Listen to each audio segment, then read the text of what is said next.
Welcome to Legacy Talks. At syempre, para sa aming debut episode, mamit muna natin ang ating mga segment host. So, di ko na patatagalin pa. Syempre, ang aking co-host for Monday. So, pangalawa pa natin co-host, si Ma'am Russell. Hi everyone, I'm Russell Young. I'm a freelance model and a business administration student. So, ano ba expect namin sa show mo, our segment every Monday? Every Monday po, expect po ay mga future negosyante and mga gusto rin po mag-freelance model.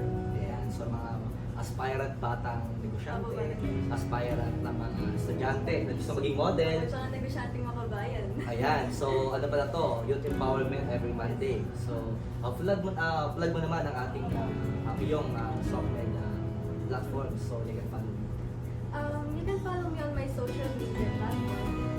Russell Young on Facebook, Instagram, and TikTok.